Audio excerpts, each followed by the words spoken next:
Hi, Dacre. How Barbie? How are you both? Hey Good. Josh, good mate. Excited to chat. Yeah, well, me too, because I had such a great time watching this film, and obviously the original is such an infamous cult classic, both beloved and controversial. So, how exciting was it for both of you to step into this new version and kind of to expand on that premise of the original with your characters?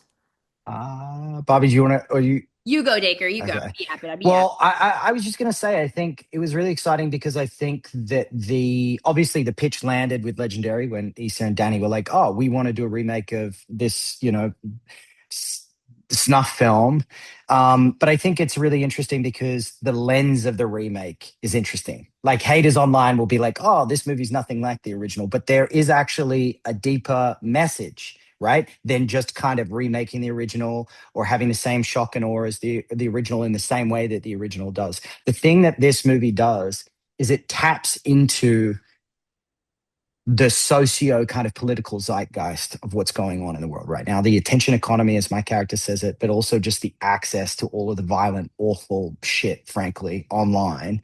And I think the ending of the movie, the message that lands, hopefully, through Barbie's character, Margot, I think is I mean, I love Danny as a filmmaker and I desperately wanted to work with him. That's a given. But I think it's the reason that I really, really, really wanted to be a part of this film was I want to be a part of films that have a message, part of films that have something to say, part of films that finish and haven't just been a shock and awe and a classic ABC kind of movement of what horror movies do. I want to be a part of movies that have a message regardless of the genre, regardless of the story.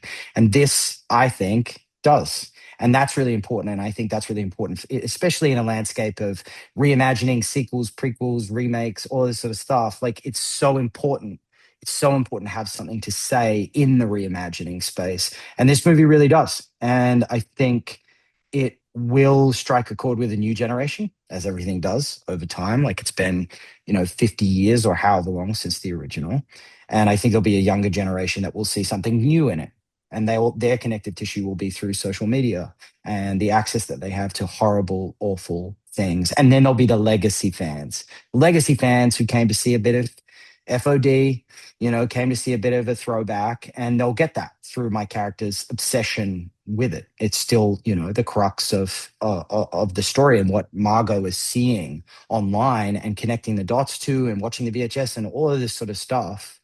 um, so yeah, I'm super, super pumped. I'm so fucking excited that it's finally coming out. And like Barbie and Danny and Issa and all the rest of the cast were like so great to work with. So I'm just excited for people to.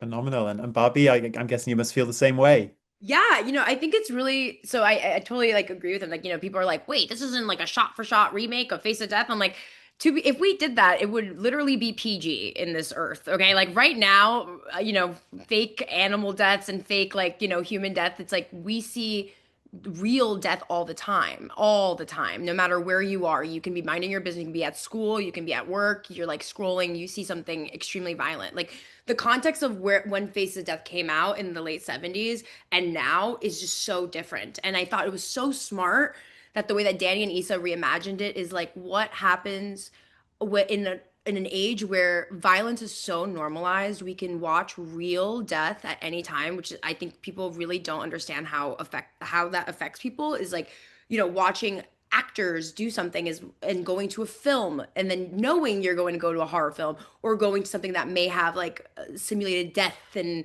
murder. And now we're just bombarded with all these videos. And so, for me, what was interesting was like, if Faces of Death were to come out in 2026, it would be literally PG. Like, you can watch it on YouTube. That's how like normal it is that you can watch all of this gore on YouTube. But the context of this in the late 70s was like, this was the craziest thing you could possibly ever get. And if you have it, it's like a haunted VHS that you are now going to be like scarred for life about. So what I thought was really cool about the movie was that it raises the question of like what happens when you live in a world where everything is faces of death. You see people clips of people dying, clips like, pixelated iPhone videos of people getting shot, pixel of all angles.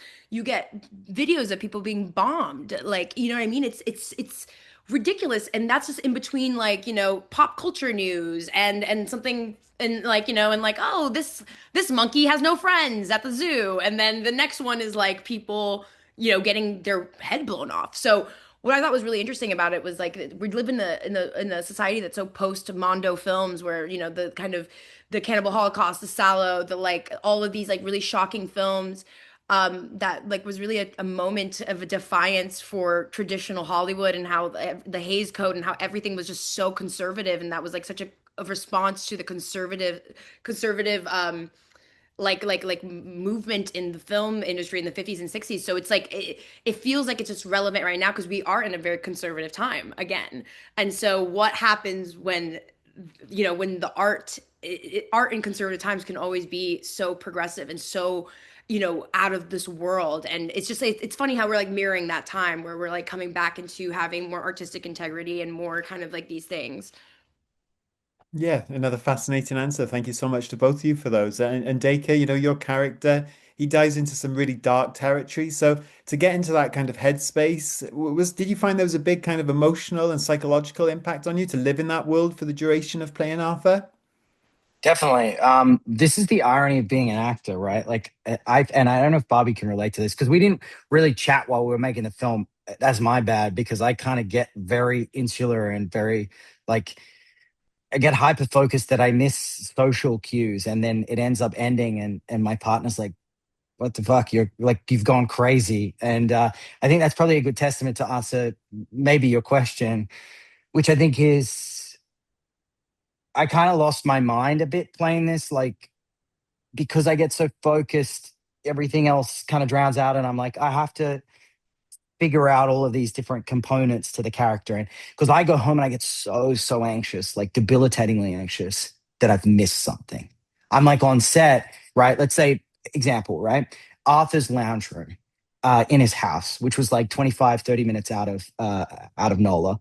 And I'm like going in there with Danny on the day, and I'm like, I have to feel like there's actual Arthur texture in the room. So I hopefully am not overstepping, but I'm like, what if he orders everything on Amazon? We need tons of Amazon boxes. What if he drinks milk? Like that's his thing. Like that's his weird thing. I need tons of full cream milk in the fridge, right? What if his thing is that he uses red tape and he likes the texture of stockings and he likes these red eye contact lenses and he wears this Skims kind of cat suit corset thing. And I'm like, thank God for Danny and other crew who put up with that because every day I was like, oh, we need to try this. Or the dining table would be perpendicular to the kitchen counter or something. And then you've got people turning the thing. So I guess the point is like this kind of neurodivergent, really intense, maybe perceived as hopefully not, but arrogant or whatever. I had people that indulged that, and I found that to be amazing. And I found it to allow me to find other ideas and really evolve as we were going. And we didn't shoot completely chronologically, but we shot largely chronologically. I think because of that, you know, we were able to make decisions as it was evolving, right? Like one of the first scene I shot, at least, I can't remember Barbie, like it was probably after your first few days, but the I first think scene you I you shot. shot all your stuff first. So for me, it was like the opposite of Oh chronological. yeah, that's right. And I remember after I left, it was all of the office stuff. Hey, that yeah, with Margot. And I think yeah, because of that, we were kind of like going on this journey of just discovering Arthur's house because that was location, that wasn't stage, right? So there was a little bit of flexibility in terms of like, most people who don't make movies don't realize like sometimes when you open a door, the universe ends. It's like the edge of the map. It's like we're playing a sandbox game, but you've actually reached the edge of like the Skyrim map or the Minecraft or whatever. You've reached the end. You're now just a pixel. And the good thing was I had the amazing ability that I could open the door and it was my yard and I could go out and go, I want to get a whippersnipper. I don't know what you call that here, but I was like, what if he comes around the corner with something, a yard tool that's kind of dangerous in a scene? And the great thing was we were there and we were on location and it felt like an insidious suburbia. I realized recently in rewatching True Detective season one that we were shooting in the same place that largely that was shot. So there's a huge chemical factory that backdrops this sort of like Stepford wife, like perfect suburbia community. And because of that, and because we were there, I don't know about you, Barbie, but especially me coming from Australia, I felt like I was really truly living this middle America thing, that this kind of maybe a stereotypical of being an Australian identity that I have of like middle America, Mhm. guy doesn't kind of connect with society, can't get involved, Yeah. starts murdering people. I mean, this sounds bad, but you see it in the news cycle all the time, even in Australia. It was like And a because of the cul-de-sac. It was like a cul-de-sac of like McMansions that looked like each. It's very Americana. McMansions. That's the better Yeah. way to say it. And apparently, the cancer rate was through the roof in that area in real life because of that chemical factory. So, like for me, I felt like I was there. I was in that. I was experiencing that mania, and I could go anywhere in the house and do anything I wanted to do and add anything. And it's terrifying. And because of that, I found it really hard to shake.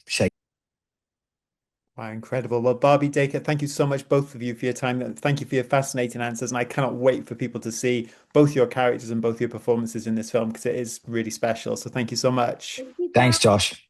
Legend. Great to meet you both.